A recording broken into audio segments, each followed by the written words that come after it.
안녕하세요. 저는 제주도에서 베이커리 카페를 운영하고 있는 30대 중반 여성입니다. 오늘 비가 와서 그런지 오랜만에 카페가 한산하네요. 혼자 이렇게 여유를 부릴 때면 사연 채널을 즐겨보곤 하는데요. 마침 남편도 마트에 볼 일이 있어 자리를 비웠고 오랜만에 여유를 가져볼 겸 제가 좋아하는 음악을 틀어놓고 창밖을 바라보고 있더니 몇 년 전 제가 겪었던 기가 막힌 일이 생각나 여러분에게 들려드리면 좋을 것 같아 사연을 적어봅니다. 여러분들의 많은 사연을 보고 울고 웃고 또 위로가 되기도 했답니다. 제가 어떤 일을 겪었는지 궁금하지 않으세요? 그럼 지금부터 제 사연을 시작할게요. 저는 어려서부터 보육원에서 자랐습니다. 전라도에 있는 보육원이었는데 장터가 열리던 기차역에서 제가 발견되었다고 해요. 제가 발견된 무렵 지역에서 큰 축제가 열렸는데 아마 그때 부모님을 잃어버린 게 아닐까 생각되네요. 지금은 물론 친부모님과 제외 행복한 삶을 살고 있어요. 사실 저에게는 생각하기도 싫은 이별의 아픔을 겪은 적이 있어요. 제가 들려드릴 사연이기도 하고요. 20살이 되면 보육원에서 더는 지낼 수가 없어요. 독립을 해야 하기 때문이죠. 엄마이자 아버지였던 선생님들 품을 떠나려니 막상 아쉬웠지만 언젠가는 겪어야 할 아픔이었기에 저는 덤덤한 척 하려고 무지 애썼습니다. 대학에 가고 싶은 마음은 컸지만 혼자 살아가야 하기에 돈을 벌어야겠다고 생각했어요. 공부보다 생계가 더 중요한 시점이었죠. 평소 빵순이로 불릴 만큼 빵에 대한 관심이 많았던 저는 제과 제빵 기능사 바리스타 자격증 공부를 취득했어요. 독립을 위해 선생님들이 마련해주신 방 한 칸 얻을 돈만 들고 서울로 올라와 무작정 앞만 보고 내달렸어요. 작은 옥탑방 하나를 어렵사리 구해 저만의 보금자리를 만들었고요. 경험을 쌓기 위해 동네 빵집, 카페 아르바이트 등 닥치는 대로 일을 했어요. 그러다 우연히 좋은 기회로 이름만 대면 알만한 제빵회사에 계약직으로 근무하게 되었어요. 정직원도 아니고 단기 계약직이었지만 저로서는 큰 영광이었죠. 지점별로 순환 근무를 하며 업무를 어느 정도 익혀나갈 때쯤이었어요. 회사는 대대적인 구조조정을 감행했고 정규직도 아닌 저는 당연히 그만둘 수밖에 없었습니다. 그래도 다행인 건지 큰 회사에서 일했던 경험 덕분인지 유명하다는 베이커리 카페에서 바리스타로 일을 하게 되었어요. 제빵사로 근무하길 희망했지만 바리스타로 근무하며 틈틈이 제빵 일도 도와달라 그러더라고요. 페이도 제 수준에서는 많았고요. 그렇게 업무에 적응을 해나갈 무렵 눈에 띄는 한 사람이 있었어요. 오후 2시가 되면 항상 커피와 함께 크루아상을 주문하는 손님이었어요. 제가 한참 일하는 시간이었고 자주 보던 탓에 자연스레 대화가 오가게 되었어요. 저보다 4살이 많았지만 말도 잘 통하는 것 같아 연락처를 주고받고 왕래하는 사이가 되었죠. 그 남자는 법대에 다니고 있었는데 동시에 사법고시를 준비하는 고시생이었어요. 매일을 마주치다 보니 서로에게 호감이 생겼고 연인으로 발전하게 되었죠. 데이트를 하는데 고시생인 신분이었던지라 남자친구는 돈이 없었어요. 사랑하는데 그까지 돈이 대수냐며 거의 모든 비용은 제가 부담했죠. 남자친구는 고시원에서 생활하고 있었습니다. 그런 사정을 잘 알기에 사랑하기에 아낌없이 퍼주었어요. 남자친구는 자신이 사법고시에 합격하면 저를 평생 책임지겠다고 약속했죠. 행복한 미래를 꿈꾸며 그렇게 사랑을 키워나갔습니다. 내가 사법고시 합격해서 변호사가 되면 우리 결혼하자. 내가 자기 행복하게 해줄게. 남자가 돼서 자기 여자 하나 못 지키면 그게 말이 되나? 내가 꼭 열심히 공부해서 좋은 결과로 보답할게. 기대해줘. 아쉽게도 첫 시험에서는 남자친구가 낙방을 하고 말았어요. 저는 그저 괜찮다며 남자친구를 위로해 주었고 남자친구는 저를 본 면목이 없다며 슬퍼했죠. 그렇게 자그마치 6년이라는 시간을 뒷바라지 해주었습니다. 당시에는 행복한 미래에 대한 확고함이 있었기에 그거 하나만을 보고 남자친구를 뒷바라지 했죠. 지금 생각해보면 저는 고아라고 치지만 남자친구는 자신의 집에 저를 단 한 번도 소개시켜 준 적이 없었어요. 조금이라도 의심을 했어야 했는데 왜 그땐 몰랐을까요? 남자친구를 만난 지도 6년차가 되던 어느 날 마지막이다 생각하고 치른 사법고시에 남자친구가 드디어 합격 소식을 알려왔어요. 저는 그 누구보다 기뻐해 주었고 남자친구도 이제야 좀 숨을 좀 쉬겠다며 안도의 한숨을 내쉬더라고요. 그렇게 연말에 사법연수원 입소를 앞두고 그 전까지 조금의 여유를 느끼라고 조언해 주었습니다. 저는 남자친구에게 고생했다며 원하는 것은 무엇이든 하라며 100만 원이라는 돈을 주었습니다. 형편이 넉넉지 않은 걸로 알고 있었기에 그동안 갇혀 지내다시피 힘들게 마음고생했으니 조금 편히 놀아보라는 의미에서였죠. 지금 생각해보면 제가 왜 그랬는지 의문이네요. 며칠의 시간이 지나 남자친구는 부모님께 인사를 가자고 하는 겁니다. 제가 9월을 안 좋게 보시면 어쩌나 하는 내심 불안한 마음이었죠. 하지만 조금이라도 잘 보이고 싶은 마음에 20만 원이라는 거금을 들여 난생 처음 비싼 원피스도 사입었습니다. 그때는 무조건 남자친구와 결혼하고 싶었으니까요. 하지만 불길한 예감은 피해가질 않았어요. 남자친구의 집에 방문했는데 생각보다 많이 여유로운 생활을 하고 있더라고요. 강남에 있는 브랜드 아파트였기에 저는 현관에서부터 우아를 되새기며 집안에 들어섰죠. 남자친구가 있어서 그랬는지는 모르겠지만 예비 시어머니가 저를 상냥하게 맞아주시더라고요. 식사를 하고 차를 마시는데 남자친구가 잠시 전화를 받고 오겠다며 자리를 비웠습니다. 그랬더니 예비 시어머니의 표정이 확 돌변하시더니 어쩌다 너 같은 것이 우리 아들한테 틀러붙어서는 이라고 말씀하시는 게 아니겠어요? 저는 제가 잘못 들었나 싶어 어리둥절한 표정을 지었습니다. 뭘 그렇게 멍청하게 굴어? 네가 들은 게 맞아. 이제 곧 변호사 될 사람인데 니까짓 게 카단키나 한다니? 듣자하니 너 코아라며? 어디서 근본도 없는 게 우리 아들을 넘봐? 태어나서 그 누구에게 고아라고 멸시를 받아본 적이 없었기에 그저 당황해 말도 안 나왔죠. 이 정도 눈치 줬으면 알아서 떨어지겠지. 장차 변호사 될 사람 앞길 망치지 말고 알아서 떨어져 줘. 좋은 혼차가 널리고 널렸는데 왜 너 따위랑 결혼을 하겠니? 좀 더 현실적으로 생각해봐라. 네가 우리 아들 짝으로 가당키나 한지. 라고 막말하는데 어찌할 줄 몰라 그저 우물쭈물할 뿐이었어요. 그렇게 남자친구 집에서 돌아온 뒤 왠지 모를 찝찝함에 잠을 이루지 못하는 날도 많아졌어요. 시간이 흘러 남자친구는 연수원에 입소를 하게 되었고 그때부터 연락이 잘 되지 않았어요. 처음에는 그저 하는 일이 바빠서 그러려니 했죠. 한 달, 2달, 그렇게 몇 개월을 잊을만 하면 한두 번 연락이 될까 말까 할 정도로 서로에게 소원해짐을 느꼈습니다. 그러던 어느 날 제가 일하던 카페로 저를 찾아온 손님이 있었어요. 상당히 예쁘고 도시적인 느낌의 여자였죠. 김진태 씨 여자친구죠? 나 이진아라고 해요. 진태 씨랑 연수원 동기고요. 아무래도 얼굴 보고 이야기하는 게 나을 것 같아서요. 나 진태 씨랑 곧 결혼해요. 그동안은 봐줬지만 이제 진태 씨 만나지 말아요. 내가 베푸는 마지막 배려예요. 머리를 망치로 한 대 얻어맞은 듯한 충격으로 저는 제대로 말도 하지 못했어요. 제가 믿지 못하겠다는 표정으로 바라보자 그 여자가 그러더군요.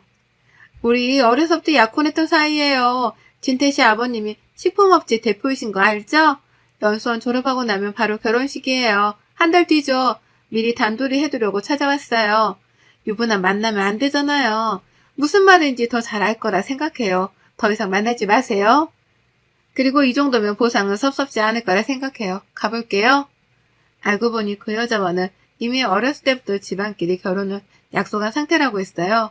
뒷바라지 해준 보답이라며 돈봉투에는 1,000만 원이 담겨 있었죠.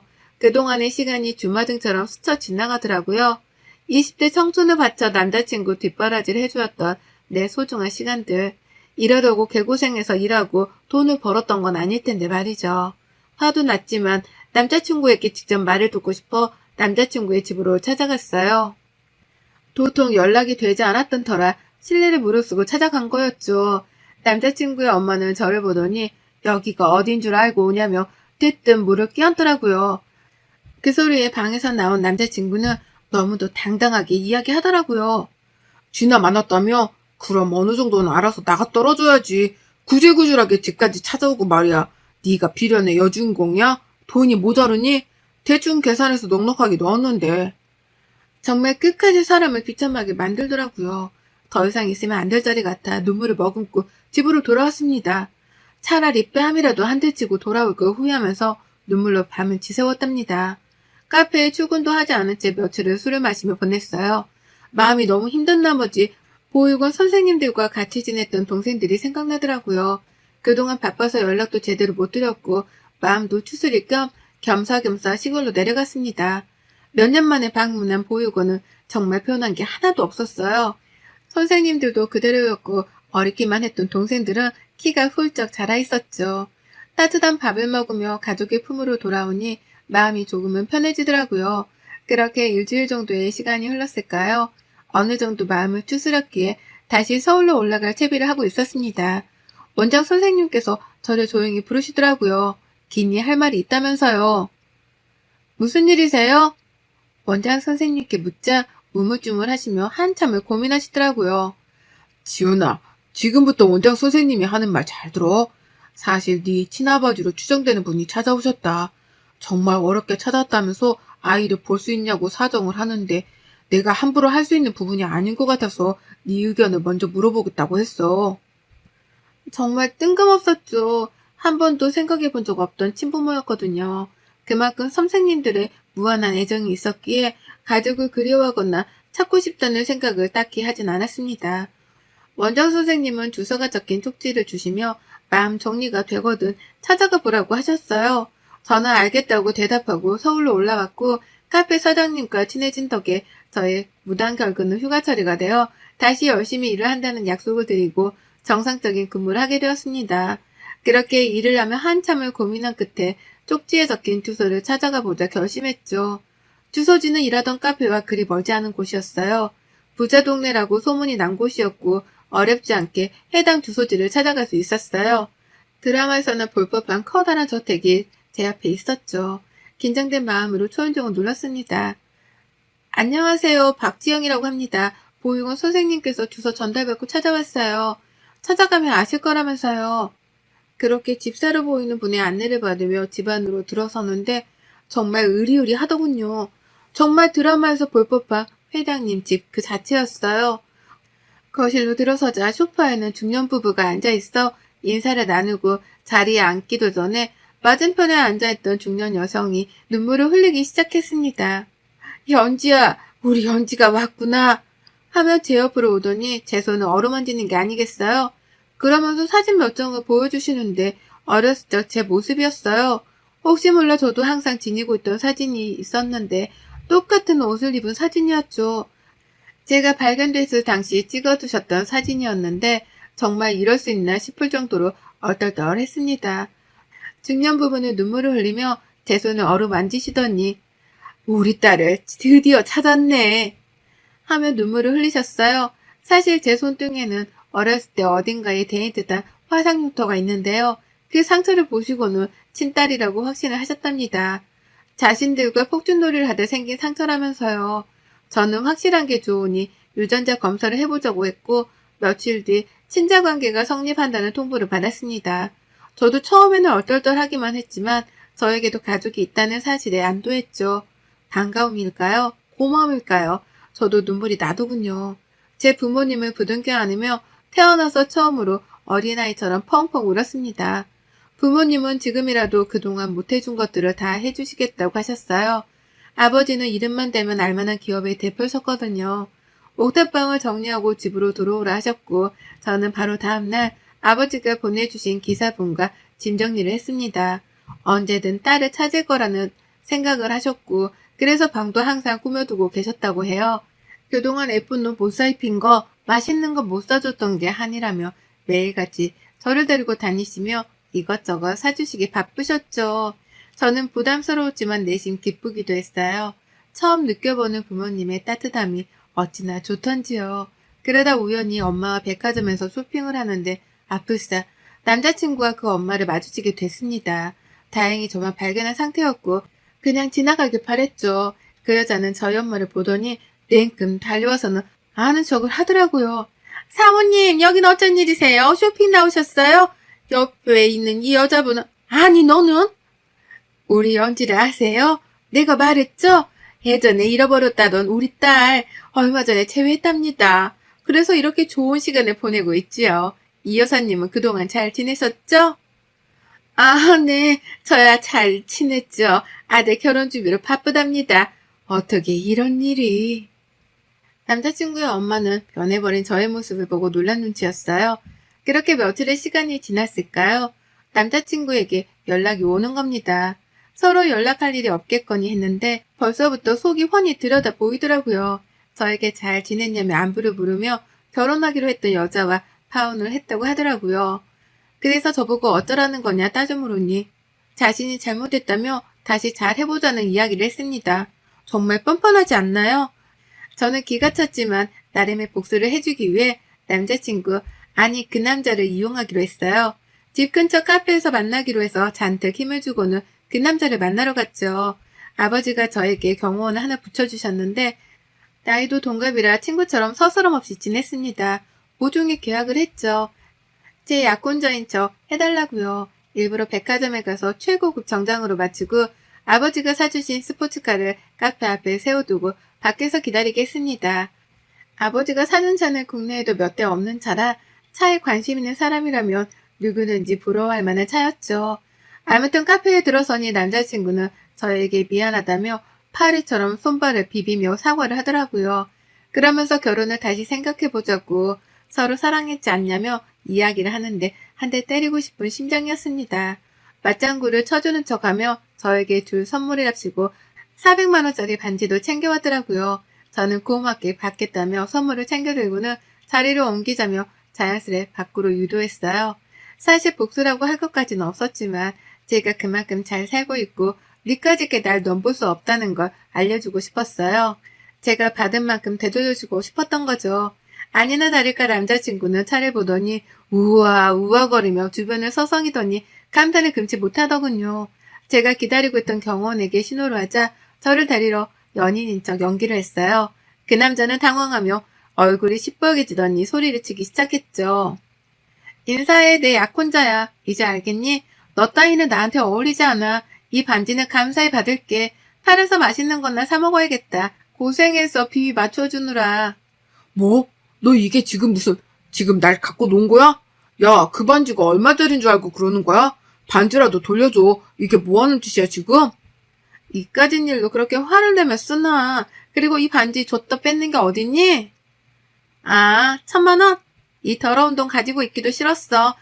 그냥 반지랑 너 다 가져라. 구질구질하게.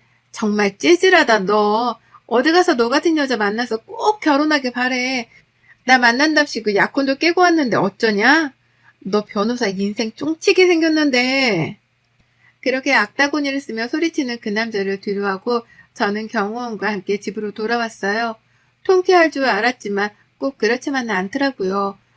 그들과 제가 다르지 않는 게 뭐가 있나 괜히 그랬나 후회도 되더라고요. 끈질기게 연락을 해왔지만 이 사실을 부모님께 알렸어요. 부모님이 왜 이제서야 말했냐며 남자친구네 집안에 투자하기로 했던 투자금도 회수하시고 배워먹지 못한 집안이라며 거래할 가치가 없다고 완전히 인연을 끊었습니다. 내 이것들을 그냥 감히 내 귀한 딸한테 그런 모욕을 주다니. 그건 나를 모욕한 거나 마찬가지야. 김비서, 당장 이변한테 연락 넣어서 모든 조치는 다 취하도록 하게. 그리고 그쪽에 투자하기로 했던 건 생각해보기로 했던 차였는데 그냥 없던 일로 하지. 우리 집안의 무시한 대가가 무엇인지 알려줄 필요가 있겠구만. 겨울이 지나고 봄이 오더군요. 아버지는 이제 일을 다닐 만큼 다녔으니 저만의 사업을 해보는 게 어떻겠냐고 하셨어요. 저는 오랫동안 꿈꾸었던 베이커리 카페 창업을 하기로 결심했죠. 카페에서 10년 정도 일했고 공부도 어느 정도 했으니 이제는 때가 되었다 생각했죠. 솔직히 돈이 없어 카페를 차릴 생각은 엄두도 못 냈었거든요. 저는 저만의 인생을 살아보고 싶어 아버지께 투자금을 받아 제주도에 베이커리 카페를 차렸어요. 개업을 한 달 정도 앞둔 시점 미리 내려가 제주도 생활에 적응하고 싶어 떠날 준비를 했어요. 더 이상 경호원도 필요 없었기에 저를 위해 근무해준 친구에게 마지막 인사를 건넸죠. 그렇게 저는 제주로 내려갔습니다. 1년 정도의 시간이 지나고 어느 정도 자리를 잡았을 무렵 카페로 손님이 찾아왔습니다. 저를 경호해주던 그 친구였어요. 제가 제주도로 떠난 뒤 마음을 접으려 했지만 그러지 못했다며 제게 이야기하더라고요. 어떻게든 잊어보려 노력했지만 그게 잘 안 되더라고. 회장님께 그만둔다 말하고 여행도 다녀보고 미친 듯이 운동도 해봤지만 그래도 생각나더라. 그래서 가만히 있으면 안 될 것 같아 거절당하더라도 내 마음 전하고 싶었어. 이렇게 얼굴 보니 마음이 놓이네. 그동안 잘 지냈지? 당장은 연애할 생각이 없었지만 그 친구가 저를 따라 제주도까지 내려와 마음을 고백하는데 솔직히 조금 흔들렸습니다. 그렇게 조금씩 서로에 대해 알아가기로 했죠. 지금은 그 사람이 제 남편이 되었고요. 제가 창업한 카페는 SNS로 소문이 나 항상 사람들로 붐비기 시작했고 유명해졌어요. 남편과 함께 지금까지 잘 꾸려오고 있고요. 지난 과거는 다 잊고 행복하게 지내온 만큼 앞으로는 더욱더 행복할 예정이랍니다. 내년에는 둘에서 셋이 될 예정이기도 해요. 제 긴 사연을 들어주셔서 감사합니다. 여러분도 행복하세요? 여러분의 생각은 댓글로 남겨주세요. 오늘도 시청해주셔서 정말 감사합니다.